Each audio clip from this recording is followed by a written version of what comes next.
قرآن مقدس کی جس آیہ کریمہ کی سورہ نبا سے تلاوت کی ہے، اس میں اللہ تبارک و تعالیٰ نے قبر سے اٹھنے کا ذکر کیا ہے۔ انسان قبر سے اٹھے گا، کس طریقے سے اٹھے گا؟ قبر سے اٹھنے والا ایک ہی شکل پر نہیں اٹھے گا۔ قبر کے اندر تو سب کو انسان کی شکل میں داخل کیا جائے گا، لیکن قبر سے اٹھتے وقت ہر انسان جو ہے اصل شکل پہ نہیں اٹھے گا، انسانی شکل میں نہیں اٹھے گا۔ کون کس شکل میں اٹھے گا؟ اب ذرا سنیے احادیث مصطفیٰ اور ذرا غور کیجئے۔ قرآن کہتا ہے یوما ينفخ فی الصور فتأتون افواجا، اور اس دن جب سور پھونکا جائے گا تو لوگ فوجوں فوج اپنی قبروں سے نکلیں گے، یعنی اللہ کی بارگاہ میں حاضر ہوں گے۔ تو جب انسان اپنی قبر سے باہر نکلے گا تو قبر سے باہر نکلنے کی کیفیت کیا ہے؟ صحابہ کرام نے پوچھا یا رسول اللہ صلی اللہ تعالی علیہ وسلم یہ بتائیں کہ جب انسان اپنی قبر سے باہر نکلے گا تو اس کی کیفیت کیا ہوگی، اس کی حالت کیا ہوگی، کس پوزیشن میں وہ نکلے گا؟ اللہ اکبر۔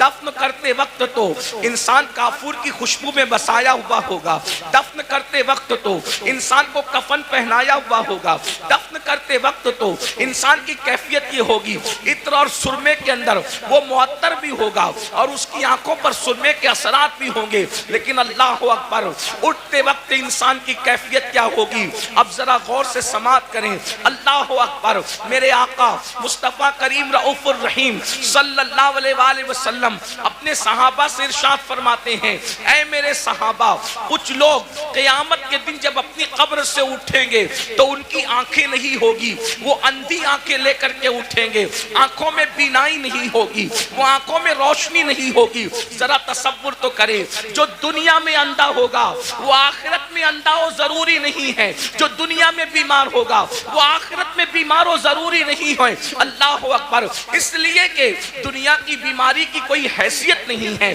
اللہ اللہ، لیکن میرے اور آپ کے آقا مصطفیٰ کریم رؤوف الرحیم صلی اللہ علیہ وآلہ وسلم ارشاد فرماتے ہیں کچھ لوگ اپنی قبر سے اندھے اٹھیں گے، یعنی ان کی آنکھیں نہیں ہوگی۔ اب مجھے بتائیں جب ان کی آنکھیں نہیں ہوگی تو وہ اللہ کا دیدار کیسے کریں گے؟ وہ رسول اللہ کا دیدار کیسے کریں گے؟ وہ اولیاء اللہ کا دیدار کیسے کریں گے؟ صحابہ کرام بے چین ہو گئے اور صحابہ کرام نے عرض کیا یا رسول اللہ صلی اللہ تعالی علیہ وآلہ وسلم، جو لوگ بغیر آنکھوں کے اپنی قبروں سے قیامت کے دن اندھے اٹھیں گے، اندھے اٹھنے کی وجہ کیا ہوگی؟ تو میرے آقا ارشاد فرماتے ہیں دنیا کے اندر نصیحت کرنے والے جب ان کو نصیحت کرتے ہوں گے تو وہ نصیحت کو نہیں مانتے ہوں گے، دنیا کے اندر جب ان کو اللہ سے ڈرایا جاتا ہوگا تو وہ اللہ سے ڈرتے نہیں ہوں گے۔ مثال کے طور پر آج بھی آپ دیکھیں بہت سارے مسلمان ہیں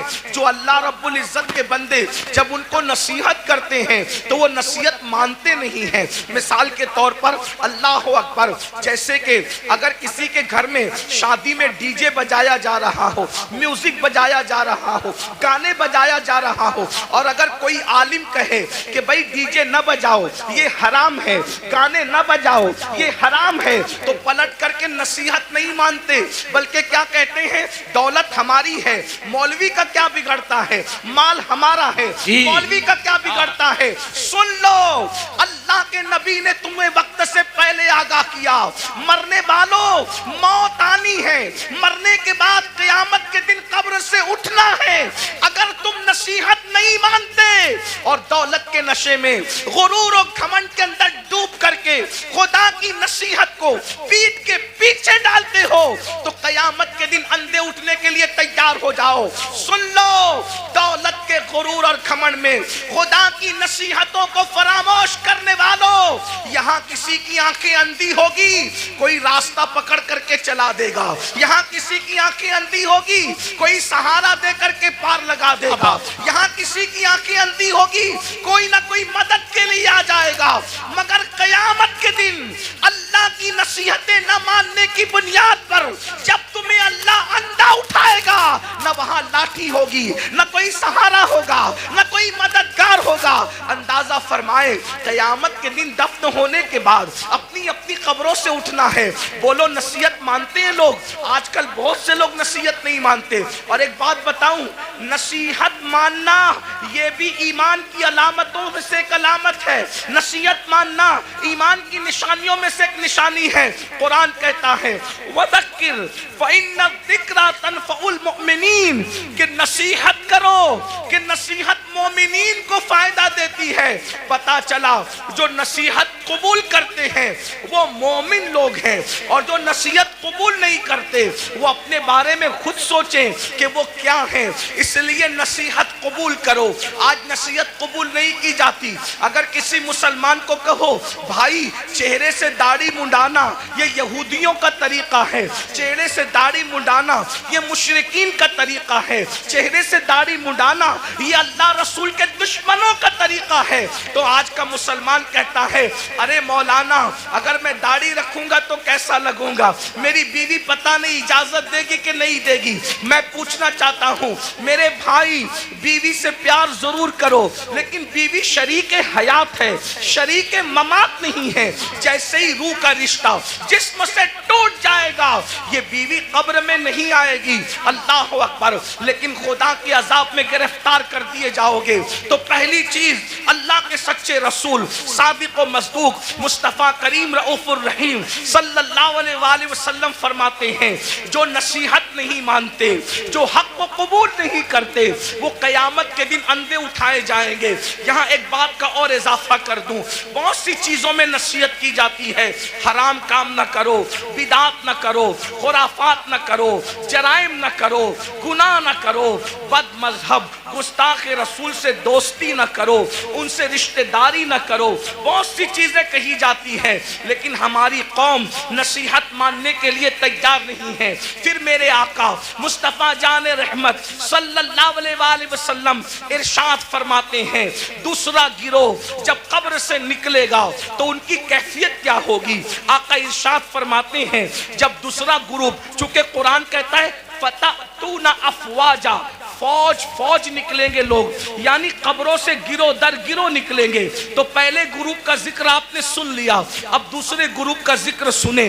جو دوسرا گروپ قبروں سے نکلے گا ان کی کیفیت کیا ہوگی؟ دوسرے گروپ کی کیفیت یہ ہوگی، میرے اور تمہارے آقا سچے رسول صادق و مصدوق مصطفیٰ جان رحمت صلی اللہ علیہ وآلہ وسلم فرماتے ہیں لوگ قبروں سے نکلیں گے تو ایسے نکلیں گے جیسے ان پر کسی نے جادو کر دیا ہو۔ حالانکہ اس دن کون کس پہ جادو کرے گا؟ جیسے جادو جس پہ کیا جاتا ہے تو اس کا چہرہ کیسے بے رونق ہوتا ہے، سونا سونا ہوتا ہے، اس کے چہرے پر جو ہے حساسیت نہیں ہوتی، اس کا چہرہ جو ہے اللہ اکبر خوبصورت نہیں لگتا، بلکہ صرف سمجھانے کے لیے کہہ رہا ہوں چہرہ منحوس سا لگتا ہے، ڈراؤنا سا لگتا ہے۔ آقا فرماتے ہیں کچھ لوگ اپنی قبروں سے اٹھیں گے، مفہوم کے طور پہ عرض کر رہا ہوں، تو ایسا لگے گا کہ جیسے ان پہ کسی نے جادو کیا، حالانکہ کسی نے جادو نہیں کیا ہوگا۔ ایسا لگے گا جیسے اس کو کسی آسیب نے چھو لیا، لیکن اس کو آسیب نے نہیں چھوا ہوگا۔ اللہ اکبر۔ آقا ارشاد فرماتے ہیں ان کے پیٹ مٹکوں کی طرح بڑے بڑے ہوں گے، کچھ کے پیٹ کمروں کی طرح بڑے بڑے ہوں گے۔ کچھ لوگوں کا حال یہ ہوگا وہ اٹھ کر کھڑے رہنے کی کوشش کریں گے تو گر جائیں گے۔ اللہ اکبر۔ ان کے پیر چھوٹے ہوں گے، ان کے ہاتھ چھوٹے ہوں گے، اور ان کے پیٹ مٹکوں کی طرح اور کمروں کی طرح بڑے بڑے ہوں گے۔ وہ چلنا چاہیں گے تو گر جائیں گے۔ اللہ اکبر۔ صحابہ کرام نے عرض کیا یا رسول اللہ صلی اللہ علیہ وآلہ وسلم وہ کون لوگ ہوں گے جن کی حالت یہ ہوگی؟ ایسا لگے گا کہ وہ نشے میں ہے مگر وہ نشے میں نہیں ہوں گے، ایسا لگے گا وہ جادو کیے ہوئے ہیں حالانکہ ان پہ جادو نہیں ہوگا، ایسا لگے گا کہ وہ آصف زدہ ہیں حالانکہ وہ آصف میں نہیں ہوں گے۔ ان کے پیٹ کمروں کی طرح، ان میں سانپ اور بچھو ہوں گے۔ صحابہ کرام نے پوچھا تو آقا فرماتے ہیں جن لوگوں نے دنیا میں سود کھایا ہوگا، جن لوگوں نے دنیا میں سود کے دھندے کیے ہوں گے، وہ اس حالت میں اٹھیں گے کہ وہ چل نہیں سکیں گے۔ اللہ اکبر۔ وہ چل نہیں سکیں گے۔ ان کی کیفیت یہ ہوگی جیسے جانوروں کو ہانک کر کے جنگل میں چرواہا لے کر کے جاتا ہے، ویسے ذلیل کر کے فرشتے ان کو جانوروں کی طرح ہانکتے ہوئے میدان محشر میں لائیں گے۔ اللہ اکبر، ذرا تصور تو کرو، ذرا غور تو کرو، اس دن کی ذلت کیا ذلت ہوگی، اس دن کی رسوائی کیا رسوائی ہوگی۔ آج ایزی منی کے چکر میں، شارٹ ٹائم کے اندر ترقی کرنے کے چکر میں انسان نہ حلال دیکھ رہا ہے نہ حرام دیکھ رہا ہے۔ میری قوم کے جوانوں، دولت تو نچنیوں کو بھی مل جاتی ہے، دولت تو جسم بیچنے والوں کو بھی مل جاتی ہے، دولت تو چوری کرنے والوں کو بھی مل جاتی ہے۔ ارے دولت ہی سب کچھ نہیں ہے، دولت ایک دن ختم ہونے والی ہے، دنیا ایک دن ختم ہونے والی ہے، یہاں سے لے کر کیا جاؤ گے؟ ارے حلال کمایا ہوا جب ساتھ نہیں لے جاؤ گے تو حرام کمایا ہوا کیا ساتھ لے کر کے جاؤ گے؟ ذرا سوچو تو صحیح، ذرا تصور تو کرو۔ یہ کوئی مقرر نہیں کہہ رہا ہے، یہ کوئی جلسے کا ناظم نہیں کہہ رہا ہے، یہ کوئی معمولی انسان نہیں کہہ رہا ہے، یہ تمہارے اور میرے نبی فرما رہے ہیں۔ اللہ اکبر، لوگ سود خور لوگ اپنی قبروں سے ایسے اٹھیں گے جیسے وہ نشے میں ہے، حالانکہ وہ نشے میں نہیں ہوں گے، جیسے وہ پاگل ہے حالانکہ وہ پاگل نہیں ہوں گے، جیسے وہ آصف زدہ ہیں وہ آصف زدہ نہیں ہوں گے۔ ذرا سوچئے آج کس طریقے سے اللہ اکبر سود کو پرموٹ کیا جا رہا ہے، بیاج کو پرموٹ کیا جا رہا ہے۔ یاد رکھیے شاید اسی دور کے لیے کہا گیا تھا جو سود سے بچنے کی کوشش کریں گے سود کا گرد و غبار ان تک پہنچ کر کے رہے گا، سود کا گرد و غبار ان تک پہنچ کر کے رہے گا۔ آج ایسا تو نہیں کہ ہم اسی دور میں زندگی گزار رہے ہیں۔ اللہ اکبر، سود لین دین مسلم آبادیوں میں اتنا بڑھ چکا ہے کہ لوگوں کو خیال ہی نہیں رہتا کہ ہم حرام کما رہے ہیں۔ ایک بات مجھے یاد آئی آگے بڑھنے سے پہلے، اس حدیث کو میں آگے بڑھاؤں اس سے پہلے بیچ میں ایک روایت یاد آئی۔ میرے بھائیوں ذرا سوچو، ذرا غور کرو۔ آپ نے اب تک یہ سنا ہوگا، آپ نے اب تک یہ سنا ہوگا جب کوئی بندہ حج کے لیے جائے اور سفر حج میں مر جائے، اللہ اکبر، سفر حج میں مرنے والے کی شان کیا ہے؟ سفر حج میں مرنے والے کی شان کیا ہے؟ نمبر ایک، جو حج کرتا ہے وہ گناہوں سے ایسے پاک ہو جاتا ہے جیسے ابھی ماں کے پیٹ سے پیدا ہوا۔ حج کرنے والے کے سارے گناہ بخش دیے جاتے ہیں، حتیٰ کہ حاجی کی شان یہ ہے کہ حاجی 700 ایسے لوگوں کی بخشش کروائے گا جن پر جہنم واجب ہو چکا ہوگا۔ حاجی کی شان یہ ہے، اللہ اکبر۔ لیکن کوئی حاجی بنے تو صحیح، حاجی سب کہلاتے ہیں، حاجی ہے کتنے؟ جو واقعی حاجی ہوگا وہ 700 لوگوں کی بخشش کرائے گا۔ حاجی کا ٹائٹل پانا آسان ہے، حاجی بن جانا آسان نہیں ہے۔ اللہ اکبر، سنو سنو، غور سے سنو، اللہ کے بندو توجہ سے سنو۔ اللہ اکبر، حج کرنے والے کی مغفرت ہو جاتی ہے، حج کرنے والے کی بخشش ہو جاتی ہے۔ حج کرنے والا 700 لوگوں کی شفاعت کرے گا، وہ شفیع بنے گا، اس کی شفاعت قبول کی جائے گی۔ اللہ اکبر، اور اگر کوئی خوش نصیب سفر حج میں مر جائے، سفر حج میں مر جائے تو جب تک دنیا قائم رہے گی، جب تک چاند سورج نکلتے رہیں گے، جب تک عرفات کے میدان میں حج ہوتا رہے گا، جو سفر حج میں مر گیا قیامت تک ہر سال اللہ اس کو حج کرنے کا ثواب عطا فرمائے گا۔ ایک روایت میں آیا ہے اس کا ہم شکل ایک فرشتہ پیدا کیا جائے گا جو قیامت تک اس کے لیے حج کرتا رہے گا۔ بولو سفر حج میں مرنے کی فضیلت کیا ہے؟ مگر اب سنیے، دل کے کانوں سے سنیے، ذرا غور سے سنیے۔ اللہ اکبر، ایک قافلہ سفر کر رہا تھا، سفر کرتے کرتے جب وہ آگے بڑھا حج کے سفر میں تو انہوں نے کیا دیکھا؟ ایک بندے کا انتقال ہو گیا، اور جب اس کا انتقال ہو گیا سوچا حاجی ہے، حاجی صاحب کا انتقال ہو گیا، ابھی کعبے تک پہنچے بھی نہیں تھے کہ حاجی صاحب کا انتقال ہو گیا۔ حاجی صاحب کا انتقال ہوا تو ان کے چہرے پہ کپڑا ڈھانک دیا گیا۔ جب کپڑا ڈھانک دیا گیا تھوڑی دیر کے بعد لوگوں نے سوچا چلو غسل دے دو، چلو کفن پہنا دو تاکہ ہم ان کو دفن کر سکیں۔ جیسے ہی غسل دینے کے لیے چہرے سے کپڑا ہٹایا تو کیا دیکھتے ہیں کہ حاجی صاحب کا چہرہ گدھے کی طرح ہو گیا، گدھے کی شکل اختیار کر گیا۔ اللہ اکبر، پورے قافلے میں کوہرام مچ گیا، پورا قافلہ بے چین ہو گیا۔ ارے سفر حج میں مرنا تو بڑی سعادت کی بات ہے، لیکن سب رونے لگے, سب بے چین ہونے لگے, دعا کرنے لگے اور دعا کرتے تھے, یا اللہ تو کسی پہ ظلم تو نہیں کرتا, سفر حج میں مرنے والا اس کا چہرہ گدھے کی طرح ہو گیا, اللہ اکبر. تو کسی کی آنکھ لگی تو خواب میں ارشاد فرمایا گیا تم اس کے گدھے کی طرح چہرہ ہونے پر افسوس اور تعجب کرتے ہو, یہ نہیں پوچھتے کہ اس کا چہرہ سفر حج میں بھی آخر گدھے کی طرح کیوں ہو گیا. جب پوچھا گیا تو بتایا گیا یہ سود کے پیسے سے حج پہ آیا تھا اور یہ سود کا کاروبار کرتا تھا, اس لیے بطور عبرت اس کی شکل کو گدھے کی طرح کر دی گئی. میرے پیارے آقا علیہ الصلوۃ والتسلیم کے پیارے دیوانوں, دنیا دنیا دنیا کی محبت, دنیا کا مال, قرآن کہتا ہے الہاکم التکاثر حتی زرتم المقابر, ہلاک کر دیا تم کو مال کی محبت نے یہاں تک کہ تم قبروں کے گڑھوں تک پہنچ گئے.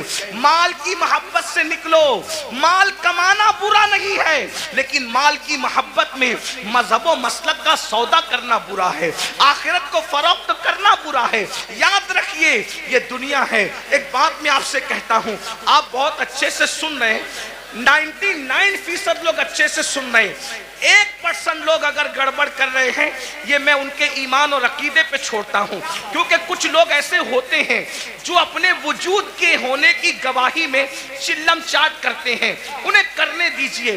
میری توجہ 1% لوگوں کی طرف نہیں, میری توجہ ان 99% خوش نصیبوں کی طرف ہے جو اپنی آخرت کو بہتر بنانے کے لیے یہاں بیٹھے ہیں, جو اللہ کی رضا کے لیے یہاں بیٹھے ہیں. 1% لوگوں میں چاہے زمین پہ بیٹھے لوگ ہوں چاہے منبر پہ بیٹھے لوگ ہوں, جو گڑبڑ کرے ان کو کرنے دیجئے. آپ سنیے, اب اس 1% میں سے بھی 50% اس میں سے بھی ادھر آ گئے ہیں اور ماشاءاللہ سب سن رہے ہیں. آدھا % اس میں سے اب لوگ اگر کچھ ہیں ان کو کرنے دے وہ جو کر رہے ہیں, لیکن غور سے سنیے. ایک بات آپ سے کہتا ہوں, ہم جھوٹ بول کے مال کما لیں, ہم سود کے ذریعے مال کما لیں, ہم چوری کے ذریعے مال کما لیں, کسی ذریعے مال کما لیں, تھوڑا ذرا غور کیجئے. اگر ہم پیور حلال کے ذریعے بھی مال کمائیں تو مجھے بتائیے مال کس سے وفا کرتا ہے؟ جو ہم سے وفا کرے گا. ایک بات یاد رکھنا, مال ضرور کماؤ مگر مال کے چکر میں اللہ کو مت بھولو. یہی تو فرعونیت ہے. دیکھو مالدار فرعون بھی ہے, مالدار عثمان غنی بھی ہے, مالدار نمرود بھی ہے, مالدار سلیمان علیہ السلام بھی ہے, مالدار جو ہے وہ قارون بھی ہے اور مالدار ذوالقرنین بھی ہے. لیکن فرق کیا ہے؟ دونوں مالداروں کی مذمت نہیں ہے. سیدنا عثمان غنی کو مال کے بدلے میں جنت بیچی گئی ہے. اگر مال برا ہوتا تو عثمان غنی کی بھی برائی کی جاتی معاذ اللہ مال کی بنیاد پر, لیکن کوئی عثمان غنی کی برائی نہیں کرتا. اللہ اکبر. قارون کی برائی ہوتی ہے, عثمان کی برائی نہیں ہوتی. وجہ مال نے قارون کو اللہ کا باغی بنا دیا اور مال نے عثمان غنی کو جنتی بنا دیا. مال برا نہیں ہے, مال کا استعمال برا ہے. حکومت ملی نمرود بگڑ گیا, حکومت ملی سلیمان علیہ السلام کو حکومت نے نہیں بگاڑا, بلکہ جب بھی نعمت ملتی ہے تو سلیمان علیہ السلام کہتے ہیں کہ سبحان ربی العالی. نمرود کہتا ہے انا ربکم العالی اور سلیمان کہتے ہیں سبحان ربی العالی. مال برا نہیں ہے, مال کے چکر میں اللہ کو بھول جانا برا ہے. اب آپ سے پوچھتا ہوں کتنے ہی مالدار ہیں ہم؟ تھوڑا غور, منبر والے بھی غور. خاموشی اختیار کریں, ذرا خاموشی اختیار کریں. مال سب کو اللہ نے دیا, آپ کو بھی دیا, اور جن کو نہیں ملا میں دعا کرتا ہوں اللہ ان سب کو عطا کرے. آمین آمین. لیکن سنو, مال آپ نے کما لیا, بہت مال مل گیا. مال ملنے کے بعد آپ کو اللہ نہ کرے, 1000 بار نہ کرے, ڈاکٹر نے کہہ دیا کہ یہ سیریس ہے. کتنے بھی بیمار ہیں آپ, اللہ نہ کرے, اللہ آپ کو کبھی بیمار نہ کرے, سب کو صحت دے. لیکن ایک گراؤنڈ ریئلٹی ہوتی ہے نا کہ بیمار تو آدمی نے پڑنا ہی ہے. بڑے سے بڑا عالم ہو, خطیب ہو, سید صاحب ہو, پیر صاحب ہو, ڈاکٹر صاحب ہو, انجینئر صاحب ہو, بیمار تو پڑنا ہی ہے. ڈاکٹر نے کہا یہ سیریس ہیں, ان کا معاملہ جو ہے تھوڑا سا نازک ہے. آپ مجھے بتائیں, آپ نے 5 کروڑ 10 کروڑ 20 کروڑ کا بنگلہ بنایا, لیکن جیسے ہی ڈاکٹر نے کہا سیریس ہے, بولو کہ آپ بنگلے میں رہیں گے؟ تھوڑا تصور کیجیے. دیکھیے جلسے جو ہے دینی جلسے, وہ بھیڑ اکٹھا کرنے کے لیے نہیں ہوتی. بھیڑ آتی ہم اس لیے خوش ہوتے ہیں کہ جتنے زیادہ لوگ تک پیغام پہنچے گا اتنا زیادہ فائدہ ہے. لیکن بھیڑ اکٹھا کرنے کے لیے سیاسی جلسے ہوتے, مذہبی نہیں ہوتے. اتنا یاد رکھیں. ہم 22,000 پر خوش ہونے والے لوگ نہیں ہیں, ہمیں تو 72 وفادار چاہیے. سبحان اللہ سبحان اللہ. واہ واہ واہ. کربلا میں ایک طرف 22,000 گنڈے تھے اور ایک طرف 72 وفادار. سبحان اللہ سبحان. 22,000 کا نام نہیں ملتا. توجہ, 22,000 کا نام نہیں ملتا اور 72 کا نام مٹتا نہیں.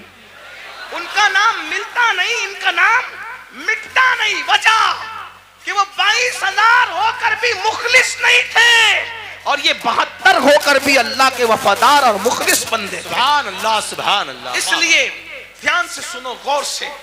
5 کروڑ کا بنگلہ 10 کروڑ بناؤ, ہم منع نہیں کرتے. ہمارا تصوف تو قادری تصوف ہے, اچھا کھاؤ اچھا پہنو اچھے عمل کرو, ہم منع نہیں کرتے. ہم دقیانوسی فکر کے لوگ نہیں ہیں. ہم لوگ ایسا نہیں کہتے کہ جو جتنا دھارمک ہوگا وہ اتنا شادیوں سے دور ہوگا. نہ, مذہبی بن کر بلکہ مذہبی بننے کا ڈھونگ رچا کر شادی نہ کرنا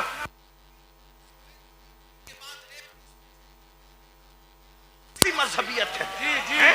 یہ کون سی مذہبیت؟ ہمارا مذہب تو یہ, جب مذہب کی جان محمد الرسول اللہ نکاح کرتے ہیں تو نکاح کرنا یہ مذہب کے خلاف نہیں ہے, بلکہ نکاح کرنا یہ تو مذہب کا حصہ ہے. اللہ سبحان اللہ سبحان اللہ. اپنا مذہب اتنا عظیم مذہب ہے, انجوائے کے سارے رستے بتاتا ہے, بس یہ کہتا ہے حرام نہ کرنا. جیسے توجہ کریں, دوسرے لوگوں کا حال, دوسروں سے مراد کوئی ٹارگٹ پہ نہیں ہے, لیکن آپ ڈھونڈے گوگل پہ وہ دوسرے کون ہیں, تھوڑا آپ بھی اپنی ذمہ داری نبھائیں.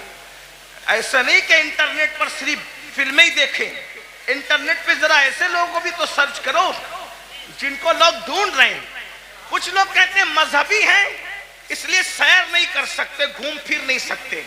میں نے وہ کہا وہ کسی کا فرسودہ مذہب ہوگا جس میں سیر نہیں کر سکتے. میرا مذہب کہتا ہے سیروا فی الارض, زمین کی سیر کرو. بلکہ سیر بھی ہمارے یہاں سنت ہے. کیوں؟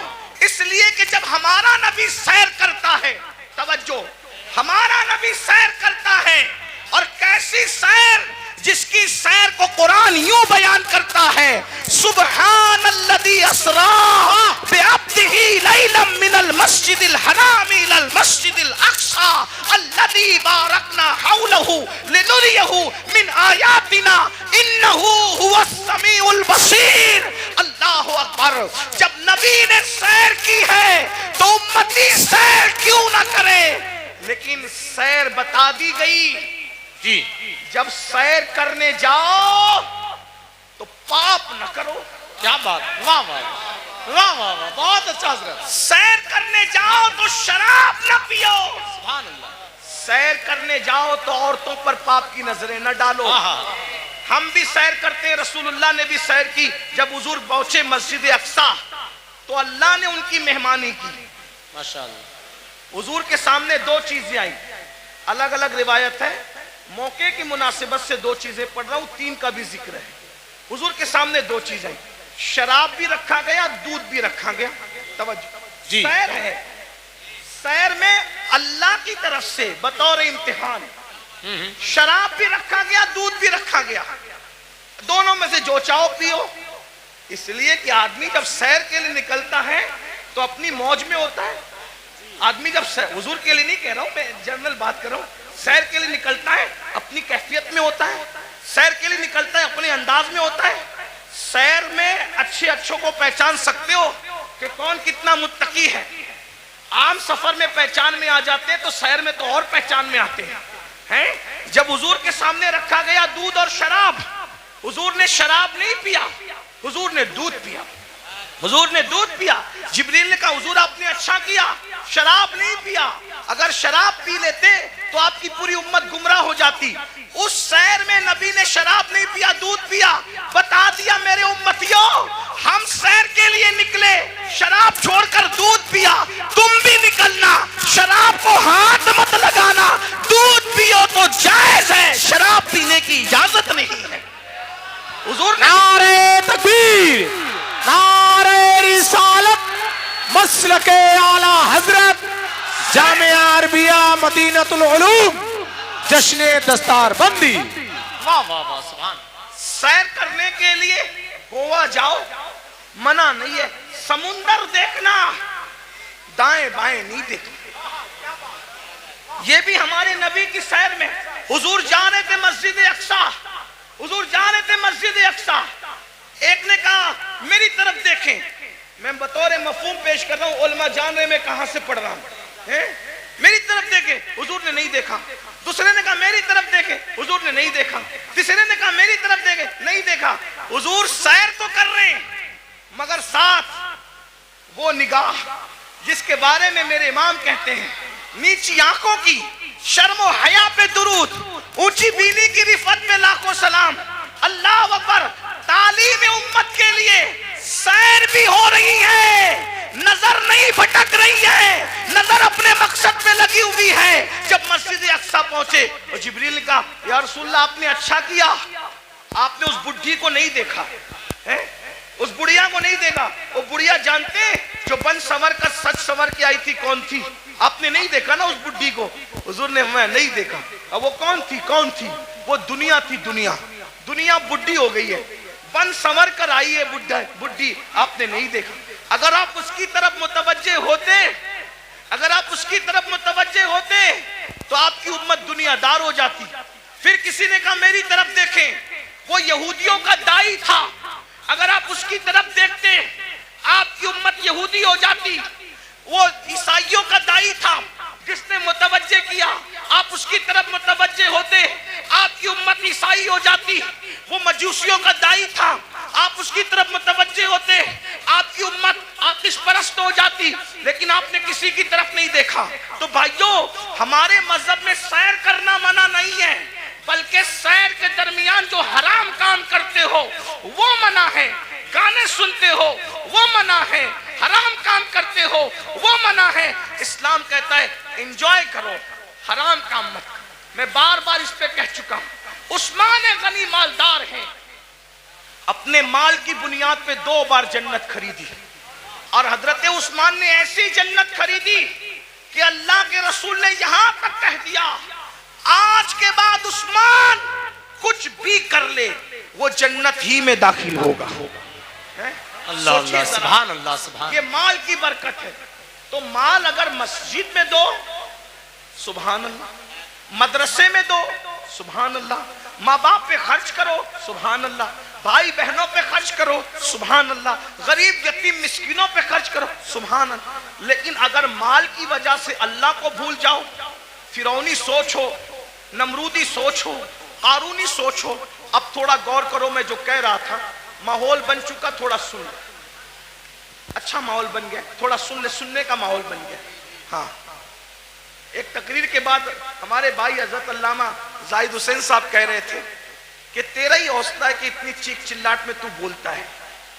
تو میں نے کہا میں کیا بولوں, اس لیے کہ میں تو ایک ہی کے لیے بولتا ہوں, مجمع سینکڑوں کا ہو, ہزاروں کا ہو, اور شکر کے طور پہ لاکھوں کے مجمع میں بھی میں نے بولا ہے, بولتا ہوں, لیکن بولتا ہوں ایک ہی کے لیے, بس ایک ہی کے لیے.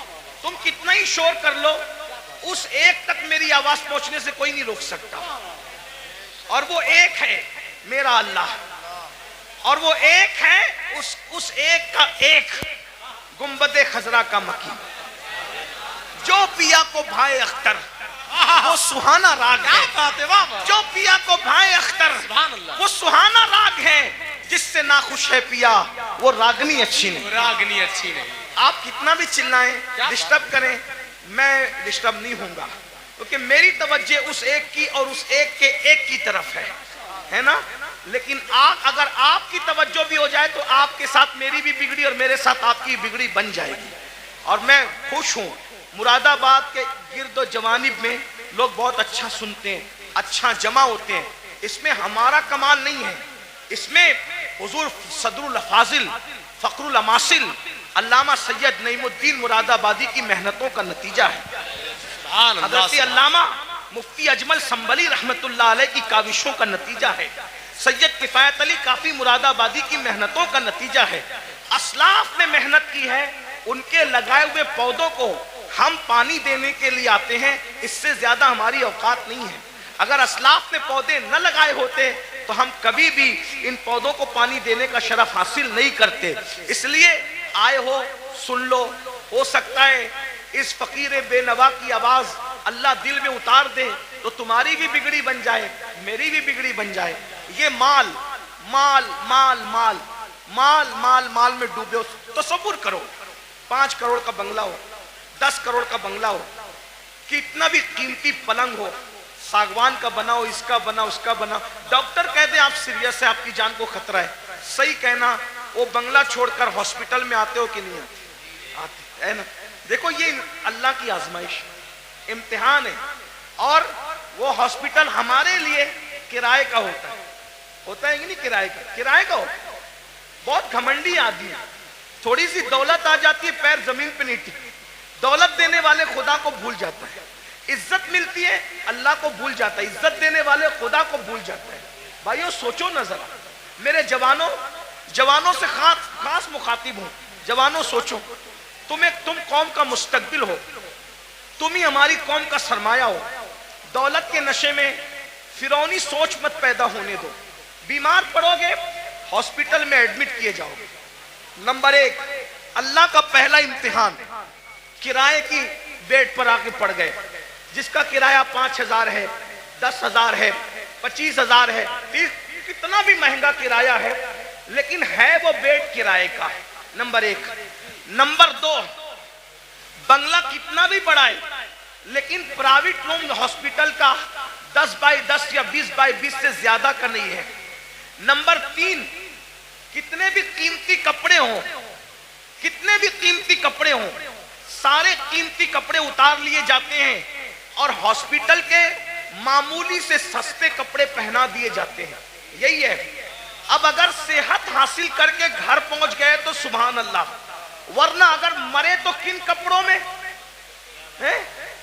کس پر گھمنڈ کر رہے ہو, کس پر اترا رہے ہو.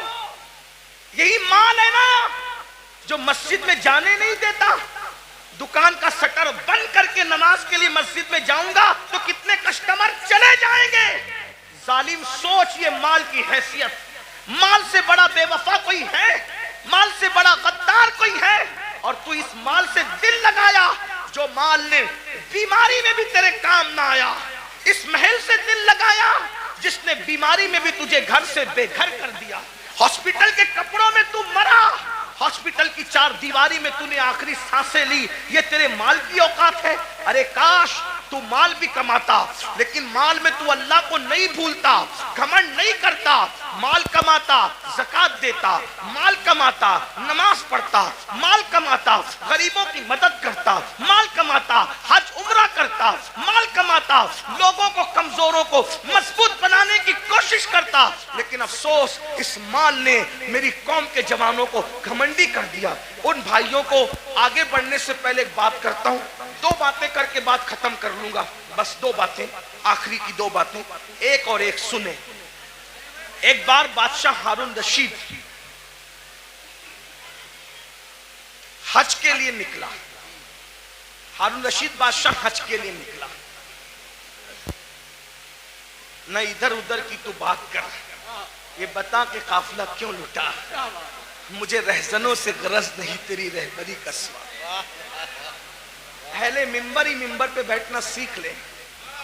تو اپنی اوقات سے بڑھ کے کچھ نہیں کہوں گا, لیکن بہت دکھ کی بات ہے, ممبر والے ممبر پہ بیٹھنا سیکھ لے. بس ممبر پہ تو اب ہر آدمی کو آپ گھسا کر لاتے ہیں, معیار بھی ممبر کا ختم. ہمارے دادا مرشد حضور مفتی اعظمین کے دور میں مجال تھی کوئی عوام میں سے پبلک پہ چڑھتی, منبر پہ چڑھ نہیں. حضور مجاہد ملت کے دور میں مجال تھی, کوئی منبر پہ نہیں. یہاں تو حال یہ ہے کہ بس کوئی معیار ہی نہیں. انا للہ اللہ رحم کرے. دو بات سنے, بات ختم کرتا ہوں. ہارون رشید جیسا بادشاہ, وہ صرف کروڑ پتی ارب پتی فیکٹری اور جو ہے وہ کارخانوں کا مالک نہیں تھا, مراد آبادی برتنوں کی فیکٹری اس کی نہیں تھی, بلکہ وہ اتنا بڑا بادشاہ تھا کہ وہ بادلوں کو کہتا تھا, بادلوں کو, اے بادلوں جہاں چاہو برس جاؤ, جہاں چاہو برس جاؤ, تم جہاں برسو گے میری ہی حکومت ہوگی. اتنا بڑا حکومت کا مالک وہ ہارون رشید. حج کے لیے جب نکلا نا, وہ یہ سب لوگ جو ڈنگ ڈانگ کرتے ہیں نا, یہ دنیا کے حکمراں, اس کے سامنے کچھ بھی نہیں ہے. یہ پچر لوگ ہیں, میں کسی کا نام نہیں لے رہا ہوں, بچے ہیں. اس کو دیکھو, یہ گرین قالین, یہ ریڈ قالین کتنا اتراتے ہیں. فلائٹ سے لے کر کے اگر ایئرپورٹ کے دروازے تک حکمرانوں کو مل جائے تو. ہارون رشید, غور کیجئے, تاریخ ہے, تاریخ. کتنا مالدار ہوگا وہ بادشاہ کہ بغداد سے جب حج کو چلا ہے تو بغداد شریف سے لے کے مکہ شریف تک اس کے لیے قالین بچھایا گیا. غور کریں, اتنا مالدار آپ کے مراد آباد میں اپنے انڈیا میں کوئی نہیں ہوگا. انڈیا میں کیا, سعودی میں بھی کوئی نہیں ہوگا, برطانیہ اور امریکہ میں بھی کوئی نہیں ہوگا. آپ گھمنڈ مت کیجئے, ہم سے مالدار لوگ گزر چکے. اس کا حج کتنا کر و فر والا تھا, کتنا کر و فر والا تھا. میں ابھی آپ کو بہت کرنٹ لگنے والی گفتگو کروں گا. ہارون رشید کی بے ادبی نہیں کر رہا ہوں, لیکن عبرت کے لیے بتا رہا ہوں, توجہ کرنا. اتنا بڑا کر و فر والا آدمی مکے شریف تک قالین بچھا اس کے لیے کہ کئی بادشاہ کا پیر زمین پہ نہ پڑے. رستے میں اس کو مل گیا اہل البیت کا دیوانہ, جسے دنیا کہتی ہے بہلول دانا. وہ دیوانہ ملا بہلول. او بہلول نے کہا, او ہارون کدھر جا رہا ہے؟ تو دیوانہ ہی تھا. سب لوگ اس کو خلیفہ, بادشاہ, اڑگم جڑگم کہتے تھے, لیکن دیوانے لوگ کسی کو خاطر میں نہیں لاتے, اور جو خاطر میں لاتے وہ دیوانے نہیں ہوتے. یاد رکھنا, جو خاطر میں لاتے وہ دیوانے نہیں ہوتے, جو دیوانے ہوتے کسی کو خاطر. بھائی تو وزیر ہوگا اپنے گھر کا, میں تو دیوانہ ہوں. تو بادشاہ ہوگا اپنے گھر کا, میں تو دیوانہ ہوں. میرے بھائی, دنیا کا دیوانہ کسی کو خاطر میں نہیں لاتا. تم کیسے عاشق رسول ہو کہ تم لوگوں کو خاطر میں لانے لگے ہو؟ عشق کی ایکٹنگ تو نہیں کر رہے ہو. جو عاشق ہوگا دولت کو بھی خاطر میں نہیں لاتا, دولت مندوں کو بھی نہیں لاتا, بادشاہی کو بھی نہیں لاتا, بادشاہوں کو بھی نہیں لاتا. اس کے نزدیک کوئی کچھ نہیں ہے, اس کے نزدیک صرف محبوب محبوب ہے, بس محبوب محبوب ہے. ہمیں محبوب سے پیار ہی کتنا ہے بھائیو. بہرحال دور نہ نکلے بات. او ہارون کدھر جا رہا ہے؟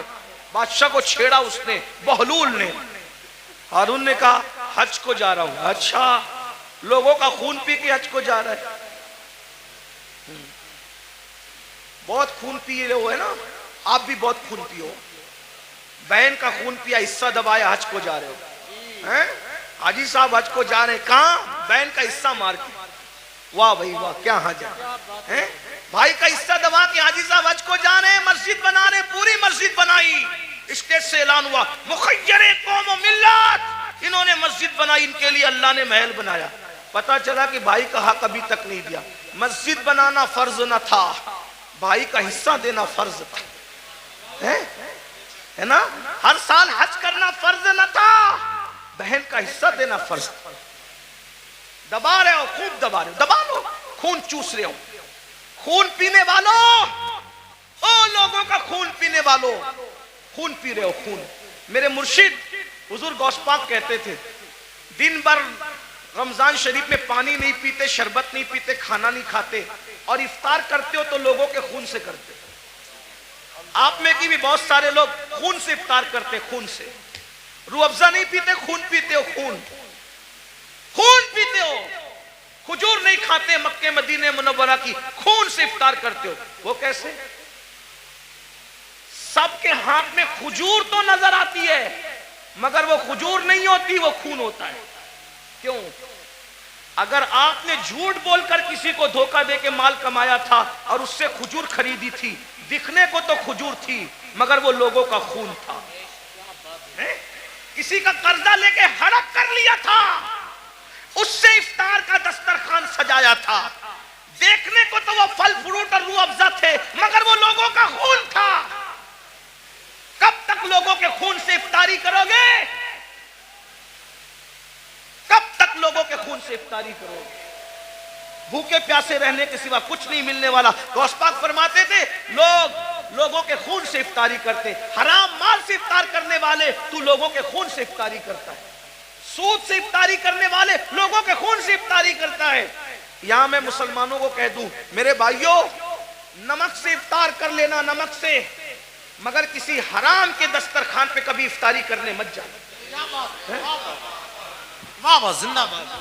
آج تو تمہارے لیے حکومتوں کے آفیسوں میں دسترخوان بچتے، افطار پارٹیاں ہو رہی ہیں.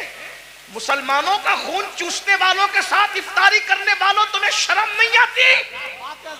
قیامت کے دن رسول اللہ کو منہ کیا دکھاؤ گے؟ اور غیرت کا سودا نہ کرو، غیرت کا جنازہ نہ نکالو.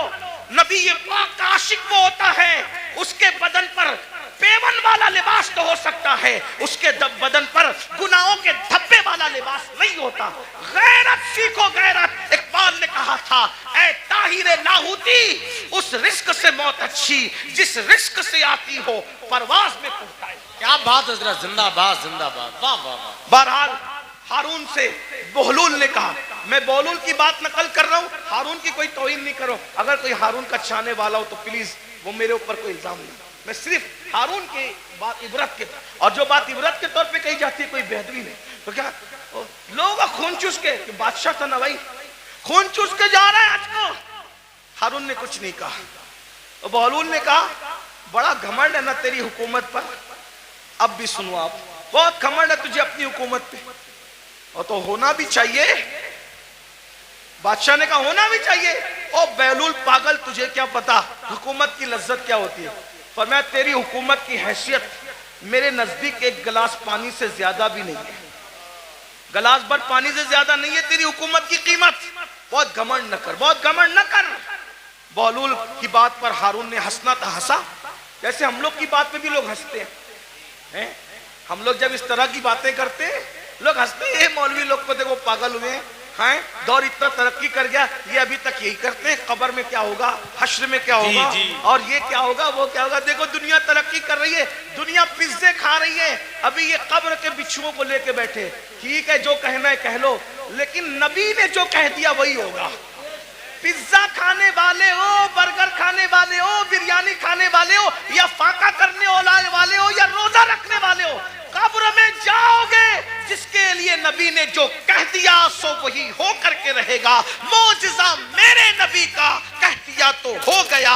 آپ نے قطرے کو دریا کہہ دیا تو ہو گیا. تمہارے منہ سے جو نکلی وہ بات ہو کے رہی. انہوں نے جو کہا وہ ہو کر کے رہے گا. اور بہلول نے کہا تیری حکومت کی قیمت ایک گلاس پانی سے زیادہ کی نہیں ہے. بڑا گھمنڈ مت کر، اترا مت. اس نے کہا ایک گلاس پانی کہاں؟ کہا یہ بتا. ہارون کو کہا بتا، اگر تو رستہ بھٹک جائے تو سفر میں جانا حج کے، رستہ بھٹک جائے، کھانا پینا ختم ہو جائے، تیرے سارے چمچے ومچے بکھر جائے، تو اکیلا پڑا رہے، پانی نہ ملے، کھانا نہ ملے، مرنے کے قریب آ جائے، اور اس وقت تیرے پاس کوئی آگے کہے کہ ہارون میں تجھے ایک گلاس پانی پلاؤں گا، بول کتنے میں خریدے گا؟ بول کتنے میں خریدے گا ایک گلاس پانی؟ وہ پانی پلانے والا بولے گا میں آدھی حکومت مانگتا ہوں تجھ سے اور ایک گلاس پانی تجھے دیتا ہوں. بول خریدے گا کہ نہیں خریدے گا؟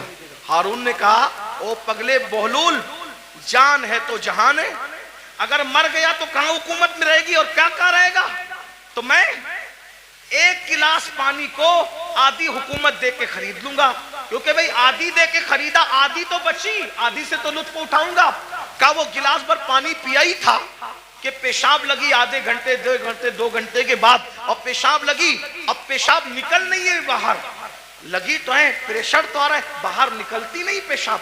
ایسے میں کوئی آ کر کہے میں ایسا نسخہ جانتا ہوں اگر وہ چٹکی تجھے کھلا دوں تو ابھی پیشاب ہو، لیکن وہ نسخہ جو چٹکی بھر کھلا کر کے تجھے پیشاب کروانا ہے، آدھی حکومت دے گا تو میں وہ نسخہ تجھے دوں گا ورنہ نہیں دوں گا. بول، پیشاب کرنے کے لیے وہ آدھی حکومت دے کے نسخہ لے گا کہ نہیں لے گا؟ کہا بالکل لوں گا، کیونکہ جان ہے تو جان ہے. اس لیے کہ حکومت نہ رہے گی زندگی تو رہے گی. تو کہا اللہ سے ڈر، جس حکومت کی قیمت ایک گلاس پانی نہیں، اس کو تو اتنا چاہتا ہے کہ اللہ کو بھول گیا. بتاؤ ہارون رشید کی قبر پر کتنے لوگ جاتے ہیں فاتحہ کرنے؟ کتنے لوگ ہارون رشید کے نام پہ نیاز کرتے ہیں؟ ہارون رشید کے نام پہ کتنے لوگ جلسہ کرتے ہیں؟ کتنے لوگ جلوس کرتے ہیں؟ بولو ہے؟ کتنے لوگ اس کی مریدی کا اعلان کرتے ہیں؟ بادشاہ تھا، بادشاہ، اتنا بڑا بادشاہ کہ بادلوں کو کہتا تھا جہاں جاؤ گے جا کر کے برس جاؤ، میری حکومت ہوگی. لیکن نہ نام ہے، نہ اللہ اوپر کوئی دعا کرنے والا ہے، نہ کوئی نام لینے والا ہے، نہ کوئی تعریف کرنے والا ہے. اللہ اوپر پھر کہہ رہا ہوں، توہین کے طور پہ نہیں، عبرت کے طور پہ کہہ رہا ہوں، ہے کوئی اس کے نام کا جلسہ جلوس کرنے والا؟ نہیں نہیں نہیں. بتاؤ، جب اتنے بڑے بادشاہ کا کوئی نام لیوا نہیں ہے، جبکہ اس کی زندگی میں کچھ تقویٰ بھی نظر آتا ہے، لیکن اللہ اکبر، اس مرد قلندر کو دیکھو جو مدینہ منورہ سے ایک لباس پہن کر آیا تھا اور پوری زندگی اس پہ گزار دیا اور 90 لاکھ کو ایمان کی دولت عطا کر دی.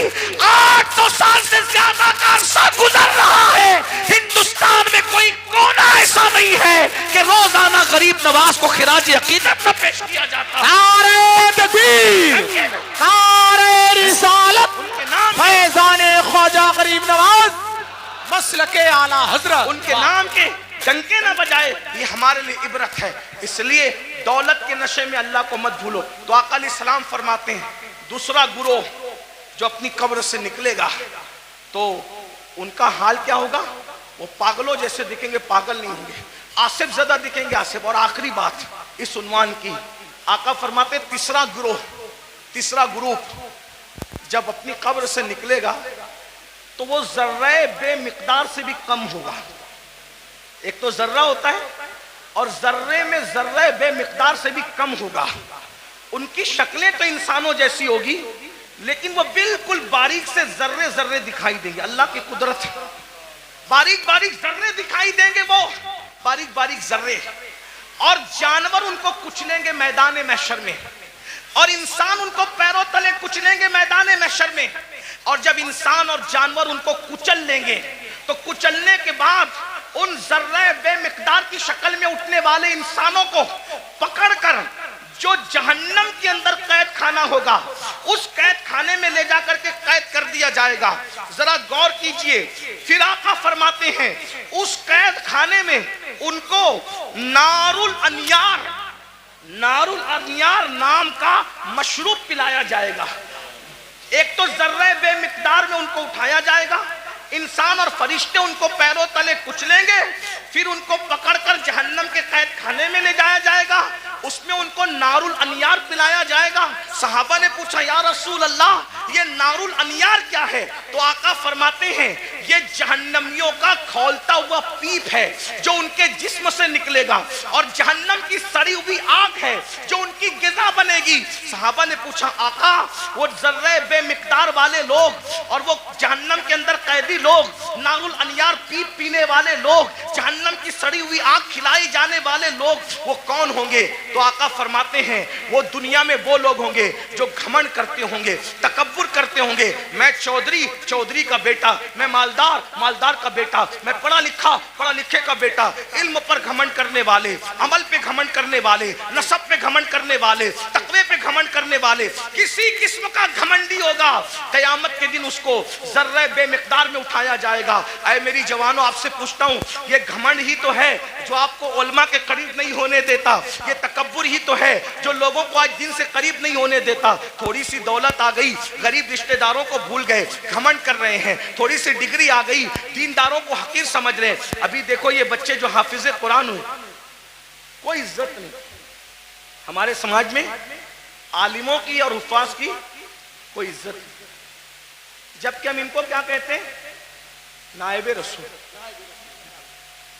کاغذ پہ قرآن لکھ دیا جائے تو اس کو سر پہ رکھا جاتا ہے، اور سینوں پہ قرآن لکھ دیا جائے تو ان کو مسجد میں وہ لوگ آ کے بات سناتے ہیں، گھر میں جس کی بیوی اس کی بات نہیں سنتی. کاغذ کا لکھا ہوا قرآن سر پہ ہے، سینوں پہ لکھے ہوئے قرآن کی کیا قدر کرتے؟ بھائیو قدر کرنا سے یہ جو بے قدری علماء کی کرتے ہو، بے قدری حفاظ کی کرتے ہو، دیندار طبقے، آپ لوگ نہیں کرتے، آپ لوگ تو بہت محبت کرتے ہیں، لیکن انٹرنیٹ کے ذریعے سے آواز وہاں تک پہنچتی ہے جو گھروں میں بیٹھے ہیں، جو ہمیں سننا نہیں چاہتے. انٹرنیٹ کے بہت سے نقصانات ہیں، لیکن کچھ فائدے یہ بھی ہوئے کہ جو طبقہ ہم لوگوں کی آواز سے نفرت کرتا تھا وہ بھی کہیں نہ کہیں چپکے سننے لگا، اور کہیں نہ کہیں برف پگھلنے لگی. ہاں یہ ہو رہا ہے فائدہ، کچھ نقصان بھی ہوا. ہاں اسی لیے آپ سے کہتا ہوں انٹرنیٹ کے سامنے بیٹھتے ہو تو بڑے وقار سے بیٹھا کرو. آپ کے بیٹھنے سے کسی کو ہدایت بھی مل سکتی ہے، اور منبر پہ لڑنے سے کسی کا ایمان بھی جا سکتا ہے. اس کا خیال رکھنا، اس لیے کہ آپ کو اپنے بیگانے سب دیکھ. آپ کی چھوٹی سی منبر پر کی ہوئی جھڑپ کسی ایماندار کو کفر تک لے جا سکتی ہے، اتنا یاد رکھنا.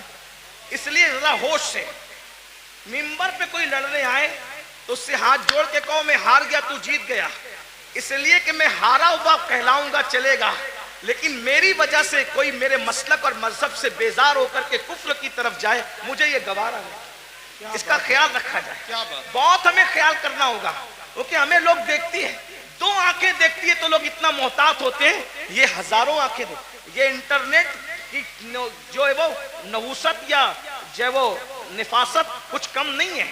اس کی نحوست بھی بری ہے، اس کی نفاست بھی بڑی ہے، لیکن اتنا یاد رکھیں یہ 2 آنکھیں نہیں دیکھتی انٹرنیٹ پہ بیٹھنے والوں کو، کروڑوں آنکھیں دیکھتی ہیں، اور آپ ان کا تصور نہیں کر سکتے کہ کون کون دیکھتا ہے.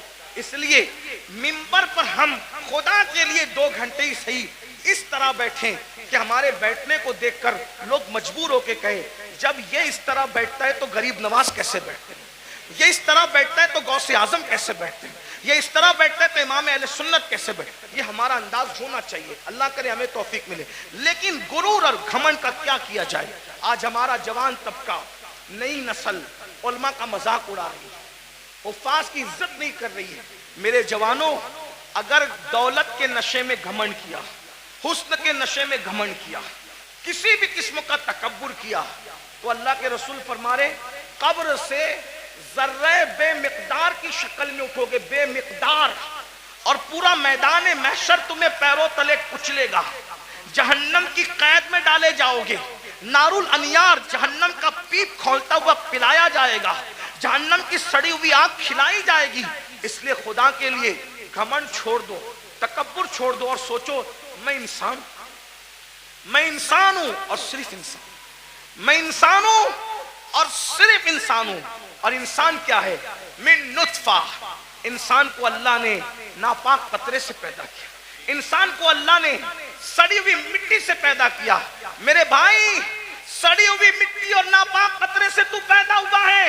اگر عبادت کر کے تو اللہ کو منا لے تو تو فرشتوں سے بہتر ہے، اور اگر تو اللہ کو راضی نہ کر سکا تو پھر معاذ اللہ تو جانوروں سے بھی بدتر ہے. جو آخری بات کہنے کے لیے کہا تھا وہ آخری بات یہ ہے، امام غزالی کے استاد تھے، امام غزالی کے استاد. غزالی جیسی ہستی جس نے 500 سے زائد اس دور میں کتاب لکھی، آج سے 900 سال پہلے، اور ان کی کتابیں آج بھی دنیا میں موجود ہیں. تو امام غزالی کے استاد تھے، ان کے سامنے ایک نوجوان چھوکرا لڑکا اکڑ کے چل رہا تھا. قرآن کہتا ہے وَلَا تَمْشِي فِي الْأَرْضِ مَرْحًا، زمین پہ اکڑ کے مت چلو، اکڑ کے مت چلو.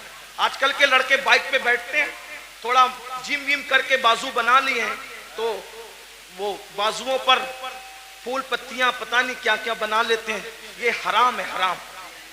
اللہ کے رسول علیہ السلام نے فرمایا گوندنے والوں پر اور گندوانے والوں پر دونوں پر اللہ کی لعنت. ہاں، یہ گوندنے گندانے کا سلسلہ پہلے اسلام کے دشمن لوگ کرتے تھے، ہمارا کام نہیں ہے. گوندنا گندوانا ہمارا کام نہیں. ہمارے بازوؤں پر نشان نہیں ہوتے، ہمارے چہروں پر سجدوں کے نشان ہوتے ہیں. اور وہ بھی کالے نشان نہیں، انوار کے نشان ہوتے ہیں، چمک ہوتی ہے. سیماہم فی وجوہہم من اثر السجود، چہرے چمکتے ہیں. جم کرو، مضبوط بنو، طاقتور بنو. میں تو کہتا ہوں ہمارا مذہب طاقتور لوگوں کا مذہب، ہمارے کمزور لوگ ہیں ہی نہیں. ہمارا اللہ بھی طاقت والا، لا حول ولا قوت الا باللہ. ہمارا اللہ طاقت والا، ہمارے رسول طاقت والے. ایک شخص نے مجھ سے ٹرین میں کہا کہ میرے فلاں نے ہمالیہ اٹھایا. میں نے کہا اچھی بات ہے، لیکن میں متاثر نہیں. کہا کیوں؟ میں نے کہا میرے نبی نے صرف ہمالیہ نہیں، پوری کائنات کا بار اٹھا رکھا ہے. اور میرے امام کہتے ہیں جس کو بارے دو عالم کی پرواہ نہیں، ایسے بازو کی قوت پہ لاکھوں سلام. اندازہ کر ان کی انگلی کے اشارے کا. جبل ابو قبیس پہ کھڑے ہو کر اشارہ کرتے ہیں تو چاند ٹکڑے ہو جاتا ہے. جس کے اشارے کی اتنی قوت ہے، اس کی انگلی کی کتنی قوت ہوگی؟ انگلی کی اتنی قوت ہے تو پنجوں میں کتنی قوت ہوگی؟ اور جب پنجوں میں اتنی قوت ہے تو بازوؤں میں کتنی قوت ہوگی؟ اور جب بازو کی قوت یہ ہے تو سینے میں کتنی قوت ہوگی؟ ان کے سینے کی قوت کو قرآن بیان کرتا ہے. لو انزلنا هذا القرآن على جبل لرأيت خاشعا متصدعا من خشیۃ اللہ. جس پہاڑ نے قرآن کا بار نہ اٹھایا، مصطفیٰ کے سینے نے قرآن کا بار اٹھا لیا. واہ واہ واہ، سبحان اللہ سبحان اللہ. ہمارے یہاں تو سبھی طاقتور ہے. غوث پاک طاقتور، غریب نواز. جم کرو، طاقتور بنو، مگر کسی کی گردن دبانے کے لیے نہیں، رات رات بھر مصلی پہ کھڑے ہونے کے لیے، کسی پہ ظلم کرنے کے لیے نہیں، مظلوم کی مدد کرنے کے لیے، کسی کو ڈرانے کے لیے نہیں، ڈرانے والوں کو سمجھانے کے لیے طاقتور بنا. ہمارے سبھی ہمارے مولا علی تو اتنے طاقتور تھے، ہمارے مولا علی اتنے. مولا علی کا ذکر کرو تو کچھ لوگ جلتے ہیں کیونکہ ان کی طاقت ان کو برداشت نہیں ہوتی. ہمارے مولا علی بہت طاقتور تھے، ہمارے مولا علی بہت طاقتور، ہمارے مولا علی بہت طاقتور تھے. الحمدللہ ہمارے صدیق بھی بہت طاقتور تھے. افضل البشر بعد الانبیاء بھی تحقیق. ہمارے صدیق اکبر بھی اتنے طاقتور تھے. جب بدر میں رسول اللہ کی کوئی حفاظت کے لیے نہ آیا تو صدیق اکبر نے کہا میں حضور کو پہرا دوں گا، اللہ کی امانت کی حفاظت میں کروں گا. صدیق طاقتور، فاروق اعظم طاقت، عثمان غنی، مولا علی سب طاقت. اور مولا علی کیسے طاقتور؟ سن لو، غور سے سنو. ایک دن مولا علی کی ڈھال گرا دی. کیا گرا دی؟ بات سمجھ میں آ رہی ہے؟ کیا گرائی؟ ڈھال. ڈھال کس کو کہتے ہیں؟ اب تو سیریل دیکھ کے آپ لوگ ہم سے زیادہ سمجھ گئے کہ ڈھال. پہلے سمجھانا پڑتا تھا، ابھی نہیں، اب سب کو پتا ہے ڈھال کیا ہے، تلوار کیا ہے، اور میمنہ کیا ہے، مسرہ کیا ہے، قلب کیا ہے، مقدمت الجیش کیا ہے، سب سیکھ لیا ہے. چلو کچھ تو سیکھا، ہم سے نہ سیکھا کسی سے تو سیکھا. لیکن بہرحال ڈھال، ڈھال سمجھتے ہیں نا، جس پہ وار روکا جاتا ہے. مرحب نے میرے مولا کی ڈھال پہ وار کیا اور ڈھال دو ٹکڑے کر دے. میرے مولا کو آیا غصہ، اور تو نے میری ڈھال کاٹی اور ڈھال توڑی، اب میں تجھے سزا کیا دیتا ہوں؟ میری ڈھال کاٹ کے یہ نہ سمجھنا کہ میں پلٹ کر جاؤں گا، کیونکہ علی کہتے ہی اس کو ہے جو پلٹ کر نہ جائے. علی کا نام تھا حیدر کرار، پلٹ کر بھاگنے والا نہیں، پلٹ کر حملہ کرنے والا. اب علی اگر سپر لینے کے لیے، ڈھال لینے کے لیے پلٹ کر جاتا تو دشمن کہتا ارے کبھی تو پلٹ کر بھاگے تھے. لیکن علی نے کہا پلٹ کر نہیں جاؤں گا، بلکہ مولا نے کہا تو نے میری ڈھال توڑی، اب میں کس کو ڈھال بناتا ہوں دیکھ. آگے بڑھے اور خیبر کا دروازہ اکھاڑ کر علی نے اسی کو ڈھال بنا لیا اور اسی کو لے کے جنگ کرتے رہے کرتے رہے کرتے رہے. اور جب اس کو اٹھا کر کے پھینکا ہے تو علی کا پھینکا ہوا دروازہ 70 لوگ مل کر بھی اپنی جگہ سے اٹھا نہ سکے. نعرہ تکبیر، نعرہ رسالت، نعرہ حیدری. کبھی دیوار ہلتی ہے، کبھی در